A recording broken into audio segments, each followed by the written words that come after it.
Assalamualaikum warahmatullahi wabarakatuh. Perkenalkan, nama saya Munfarizatul Maisuro. Saya dari kelas 4B5 Universitas Muhammadiyah Sidoarjo.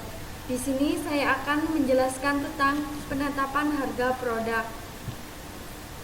Tujuan penetapan harga: meningkatkan penjualan, mempertahankan dan memperbaiki market share, stabilitas harga, mencapai target pengembalian investasi, mencapai laba maksimum.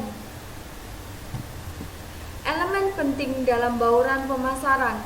Harga tetap menjadi elemen penting dalam bauran pemasaran karena harga merupakan satu-satunya elemen dalam bauran pemasaran yang mendatangkan pendapatan. Semua elemen lainnya melambangkan biaya. Harga juga merupakan salah satu elemen yang paling fleksibel dalam bauran pemasaran. Tidak seperti fitur produk dan komitmen saluran, harga dapat dinaikkan atau diturunkan dengan cepat. Tantangan dan problem penetapan harga. Problem penetapan harga. Banyak perusahaan yang kurang baik dalam menangani penetapan harga. Keputusan penetapan harga dan persaingan harga merupakan problem utama bagi banyak eksekutif pemasaran. Problem pendapatan harga juga sering timbul karena manajer terlalu cepat untuk menurunkan harga.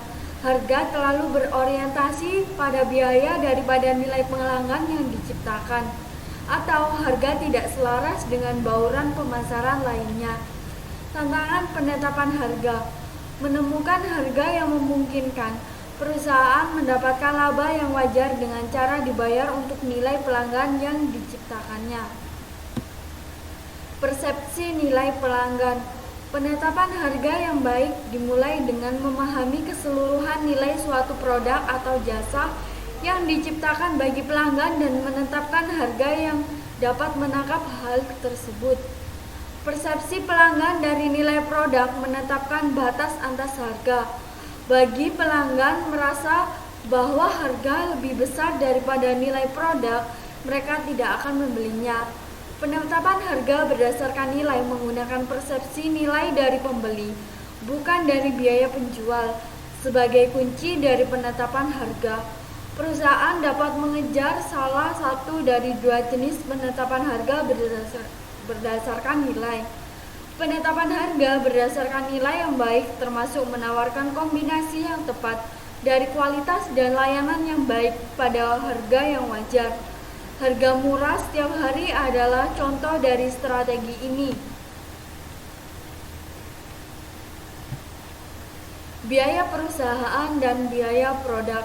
Harga yang ditetapkan oleh perusahaan akan berada di antara tingkat harga yang terlalu tinggi untuk menciptakan suatu permintaan dan tingkat harga terlalu rendah untuk menciptakan laba.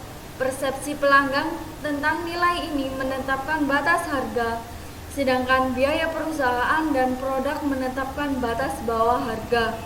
Bila perusahaan memberikan harga di bawah biayanya, perusahaan akan mengalami kerugian. Penetapan harga berdasarkan meliputi penetapan harga berdasarkan produksi, distribusi, dan penjualan produk ditambah tingkat pengembalian yang wajar untuk usaha dan risiko.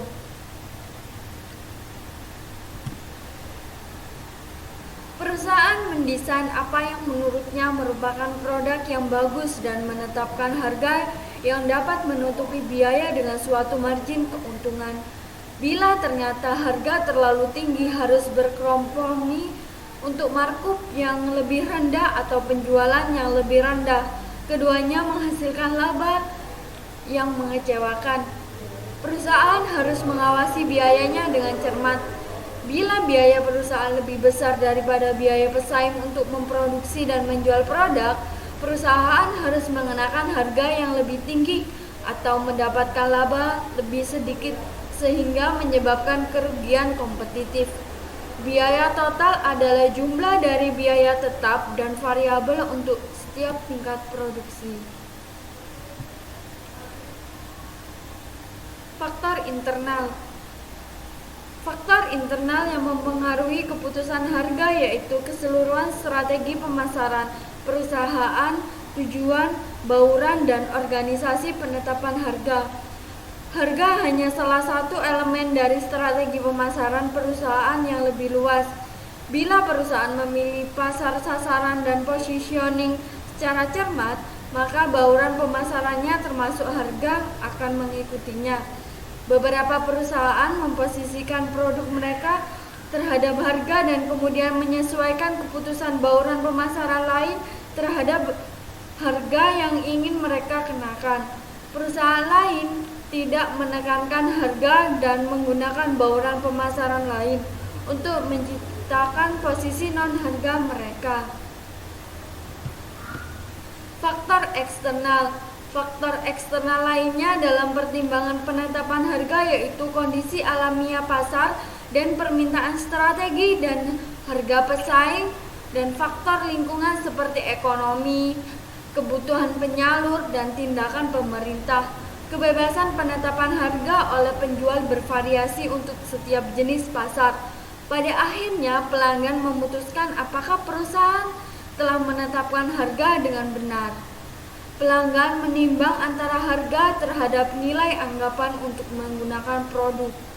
Bila harga melebihi jumlah nilai, pelanggan tidak akan membelinya.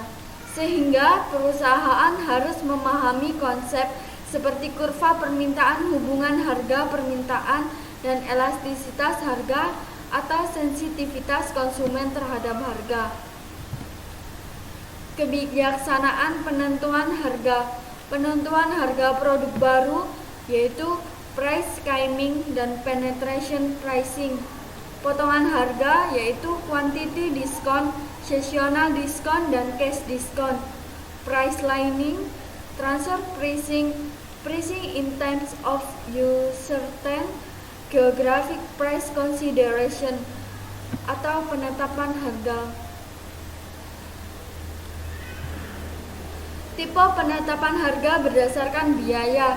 Yang pertama, markup pricing.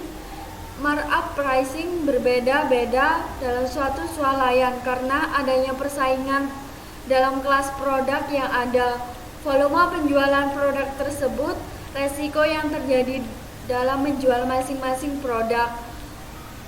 Variable cost pricing atau penentuan harga berdasarkan biaya variabel, yakni dalam jangka pendek suatu perusahaan harus memproduksi dan memasarkan produk dengan ketentuan bahwa revenue yang dihasilkan lebih besar dibandingkan dengan biaya variabel tabel.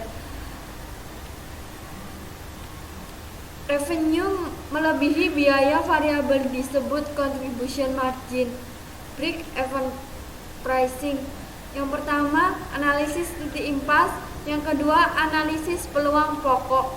Produksi dalam BEP sama dengan biaya tetap total harga jual 1 unit dikurangi FE 1 unit. Contoh BEP, pedagang burger, karena bahan-bahan utamanya yaitu roti, bahan olahan gandum atau nabati, tomat, sayur sawi atau nabati, keju, bahan olahan susu atau hewani, daging sapi yang telah dimasak atau hewani. Bersih rata-rata 2 juta setiap bulan. Berapa lama usaha burger tersebut akan kembali modal BEP bila modal investasinya sebesar 2 juta dan pemilik mengalokasikan 30% dari keuntungan bersih usahanya setiap bulan. Bila rata-rata usaha untung bersih 2 juta, jumlah yang disisihkan atau cicilan tiap bulan sama dengan 30% dikali 2 juta sama dengan Rp600.000. BEP usaha burger sama dengan total modal investasi. Jumlah cicilan pengembalian sama dengan 2 juta sama dengan 600.000 BEP.